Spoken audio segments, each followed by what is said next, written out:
Hello, my name is Ayelet Connell, and I'm a paleo and gluten-free chef, and this is an episode of Simply Paleo with me. And today, being fall and beautiful, beautiful weather, crisp season. This morning there was frost on my car. It's all things pumpkin. Pumpkin is definitely symbolic of the fall season, and in New England, it's a big part of our culture. So today we're going to be making pumpkin soup.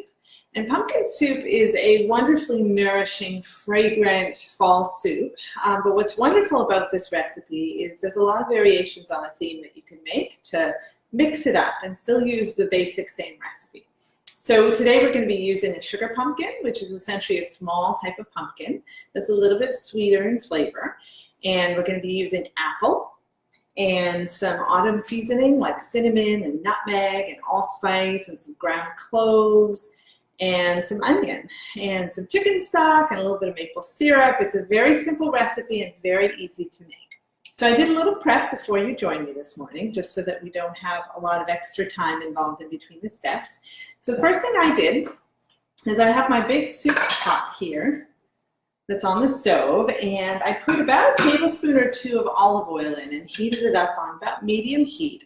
And I took an onion. You could use a small onion, a large onion, it doesn't matter. It really depends on the flavor profile that you prefer. I usually do a medium to small onion, and I chopped it up. I cut it, I peeled it, I chopped it into small pieces, and I put it in the oil once it was hot, and I caramelized the onions.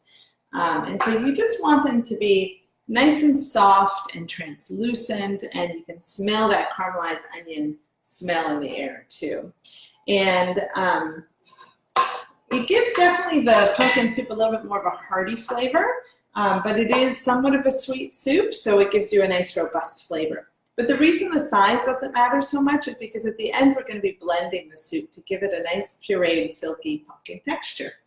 So the onions are already caramelized, and I had it on low so it wouldn't be bothered with too much of the noise. And I'm just going to raise the temperature a little bit. Now, what I did earlier, which is really helpful, is to take a pumpkin. So I'm going to go through the steps with you. So a sugar pumpkin is about this size. So you need one of these for the soup. And what you want to do is take the stem off, which be a little bit careful. I used a large knife, but you want to be a little careful because it's a little tough to do. And then once you take the stem off, you can cut the pumpkin in half from top to bottom. And then what you want to do is take the seeds out. So you see that the inside of the cavity is filled with pumpkin seeds or pepitas. So what I want to do is take them out. You'll see on this side, I just used a spoon to remove the seeds. And I literally just try to scrape a little bit further than where the seeds reside on the inner layer, and then just scoop them out. So I'll show you with this one how I did it. So you can see where the seeds are. So what I do is I kind of dig a little bit of a path. You can see how I'm doing that around where the seeds are, but a little bit into the meat as well, just to make it easier so I don't feel like I have to scrape the seeds. And then nice and easily they come out. And then what I'm going to do is just discard the seeds. Okay. And if you want to make roasted pumpkin seeds, there's a great recipe on my blog on simplypaleo.com where you take the pumpkin seeds and make sure that they're nice and dry, and you can mix them with a little bit of oil and some seasoning. And in my case, I use some salt and a little bit of pepper and some paprika. And then you just put it in the oven at about 350 degrees on some parchment paper. Make sure that it's spread out in a thin, flat layer, and roast them. But you have to keep monitoring. It shouldn't take more than about 10 minutes. But if you start to hear them popping, then they can definitely get close to burning. And so then you want to be able to lower the oven if they're not all quite roasted yet, or turn off the oven and take them out. Okay, so after you've removed the seeds and either discarded them or set them aside so you can make them into roasted seeds, you can see the empty cavity. So I have here a tray, a metal tray, and the oven is preheated at 425 degrees, which is a good temperature to roast winter squash, gourds. And what I'm going to do is I'm going to sprinkle a little bit of salt on. And I always like to use sea salt because there's a lot of wonderful minerals in it, but I'm not so concerned about sodium levels with sea salt. And then what I'm going to do is take a mixture of about a half a teaspoon of cinnamon, a quarter teaspoon of nutmeg, and then like a pinch of ground cloves and some allspice. You can do more than that if you want, but I'm literally just going to sprinkle this on the open face of the pumpkin to get a nice coating. Okay, and you can see that it's just nice and well and browned from all the cinnamon and the other seasonings. And then I'm going to take a little bit of olive oil. You can take regular olive oil or you can take an olive oil spray and just try not to get it in your face. And just coat the inside with some oil. And then the last step for this part is we're going to take the pumpkin and we're going to put it face down on parchment paper. Okay? And then we're going to take it and we're going to put it in the oven. Remember, it's at 425. And what you want to do is cook it. It takes about a half an hour at 425, but it kind of varies depending on the size of your pumpkin. And you don't have to use a sugar pumpkin, but they're just a little bit sweeter and a little bit easier to manage. And then what you're going to do is when how you know the pumpkin's ready is you take a fork and you try to puncture it through the outer skin of the pumpkin. And if it goes through very easily and you can smell that smell of pumpkin and it's sizzling a little bit on the bottom, then you know it's ready and you can take it out and let it cool. But for the soup, typically when I do winter squash like butternut squash or acorn squash, I typically just peel it and cut it in half, take out the seeds and discard them, and then I chop it up into big chunks and I just put it in the soup that way. And I don't roast it in advance. But with a pumpkin, the skin is so thick, it's really hard to peel. And this is just a great way to do it, and it makes the soup process a little bit quicker. So it takes about a half an hour to cook, but I did another pumpkin earlier just so that we wouldn't have to wait that amount of time. And I want to show you how it looks. So this is essentially the pumpkin that's been roasted, and you can see how it's nice and dark in color from the cinnamon, and it is so fragrant, beautiful. And it's literally starting to come out of the skin. So as you can see, what I started to do is I took the meat out of one half, and now let's do it out of the other half. And we're just going to add it to here, to this bowl, and it's literally as simple as just scooping it out of the peel. And it is so fragrant. The smells, I can just smell them. There's an extra seed here. The cinnamon, and the nutmeg, the cloves, the allspice. It is so wonderful. It definitely makes me think of fall. The pluses of the fall season. The frost is the negatives for sure on my car this morning that my husband very sweetly got rid of. And when I went out this morning to take the kids to school, I noticed that the frost had been scraped, and I had to call him and say thanks. Give him kisses over the phone. So here's my pumpkin. So the next step, I have the onions caramelized in a little bit of oil. And now what I'm going to do is put the pumpkin in. Okay, literally like that. And I'm going to put some chicken broth in. This is about a quart. Now, the amount of chicken broth that you use is really dependent on how much pumpkin you have and how thick or thin you want the soup. So typically I'll do a quart of chicken broth, and then I'll do about 2 cups of water. The water I might reduce depending on how thick or thin I want the soup. So I'll put the chicken broth in, and I will raise the temperature up to high because I want the broth to come and the soup to come to a boil before I lower it to simmer. I'm going to add the water in as well. And this is 2 cups of water. Okay. And then the other thing I want to do is take an apple. It gives a really nice, sweet, somewhat tart flavor also added to the pumpkin soup. So generally what I'll do is I'll just peel the apple and cut around the core, discard the core, and just chop it in chunks and put it in. So I've already done that. So you can see that they're just pretty big chunks. It really doesn't matter because once it's nice and soft from the boiling of the broth, then we're just going to blend it with an immersion blender. So I'm going to add the apples in.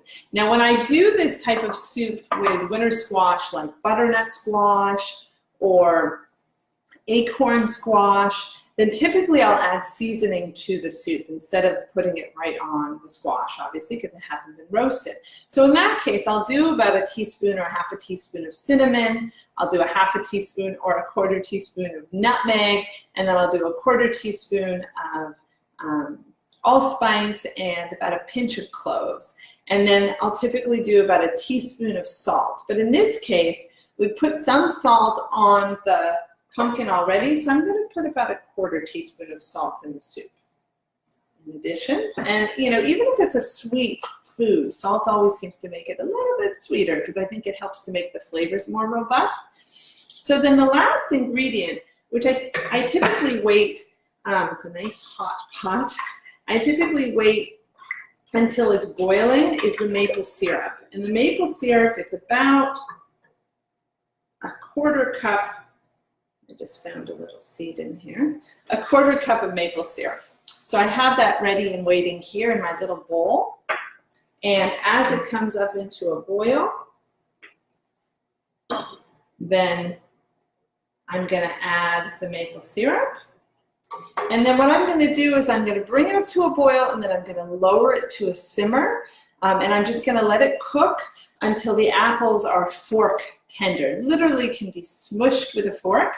And then I know that it's well and cooked. And then what I'll do is take it off the burner and let it cool a little bit. And then if you have an immersion blender, that's always the easiest. Now I have a commercial immersion blender, and this we lovingly termed it as our boat motor at home. And what I love about it is it's metal. And I don't have to do a lot of cleaning, but also I'm not exposing plastic to heat in anything that I'm eating, which is really important because there's a lot of toxins that can get into your body from heating up plastic. So I'll use the immersion blender, which is very simple. I just plug it in and I stick it in the soup, make sure it's submerged, and then I just turn it on high until everything is really silky in texture. But if you don't have an immersion blender, which is fine, then what you can do is let the soup cool and then put it into your blender and blend the soup. And then it's ready to go and nice and delicious. So this is coming up to a boil, so I'm going to take the maple syrup and I'm going to pour the maple syrup in. Okay. And I'm just going to stir it, and then I'm just going to let it continue to boil a little bit just to get everything incorporated, and then I'm going to lower it to simmer. And then I'm just going to let it cook for a while. It might take an hour or so, maybe a half an hour. It depends on how high the simmer is, until everything's really soft, and then you can use the immersion blender or let it cool completely, put it into the blender, blend it up, and there you have your soup. And I will say that this soup is delicious the day after. It's a wonderful treat, very nourishing. And the other thing that you can do is you can garnish the soup, which I'll show you in a moment, with a little bit of roasted pumpkin seeds. I want to show you, you can do this with whole pumpkin seeds, but generally I like to just use raw pumpkin seeds that are inside, that have been essentially shelled. So you can see here that these have been roasted. So I literally just took the raw pepitas and I put them in a bowl and mixed in about a tablespoon or half of a tablespoon of olive oil. And I put a little bit of sea salt. I like to use coarse sea salt with this type of thing. So I put in some coarse Himalayan sea salt and a little bit of paprika. And I just laid it out on baking sheet on a low baking tray, and I put it on parchment paper in the oven at about 350 degrees, and I roasted it for about 10 minutes, and then it was ready to go. And so this is a delicious thing to garnish your soup with, but also great to put on salads or to eat as a little treat in the middle of the day as a snack. Pumpkin seeds are so healthy. There's so many wonderful antioxidants in them. There's fiber, there's delicious fats, and they're just great for all kinds of different phytonutrients in the body. I have a wonderful recipe on my blog for a multi-seed cauliflower bread that uses pumpkin seed flour, which is literally taking raw pumpkin seeds, putting them in the food processor or the blender, and making them into a course meal.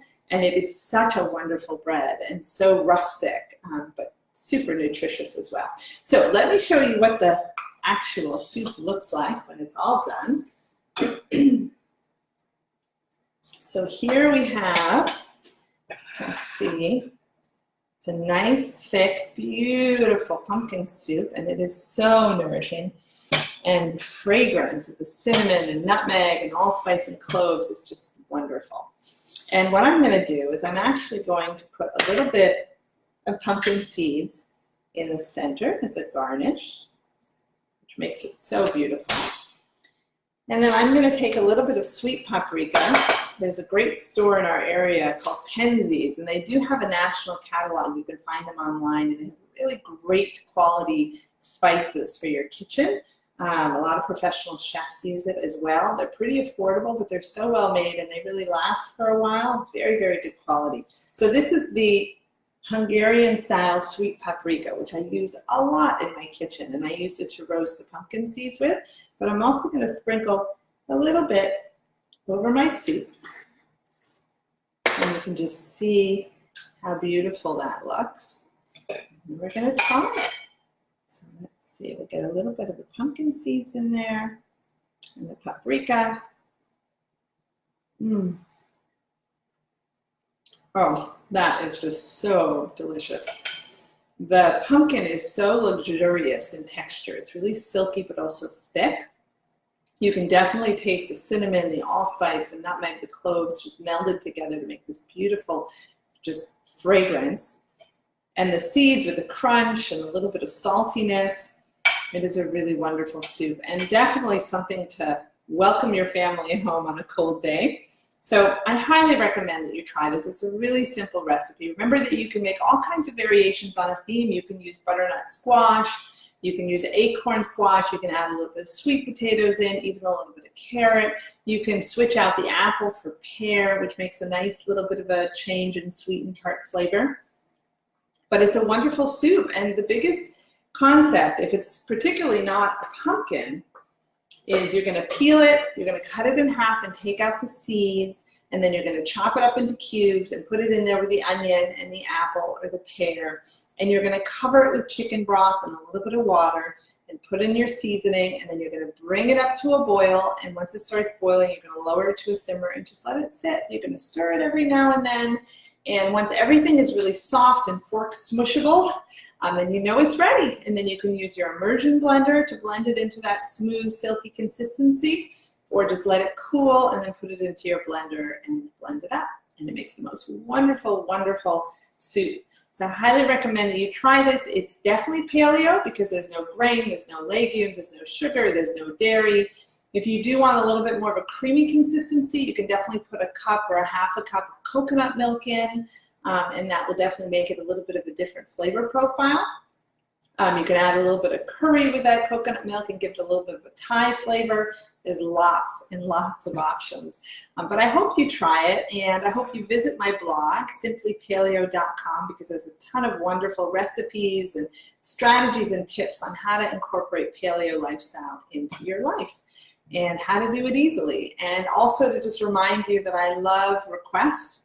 Either request is something that you've been wanting to eat forever, but you haven't been able to tolerate it in your gut and you're looking for a good healthy substitute, or just your wish list of things that you'd love for me to do demonstrations on. I'd love to hear from you. So thanks so much for joining.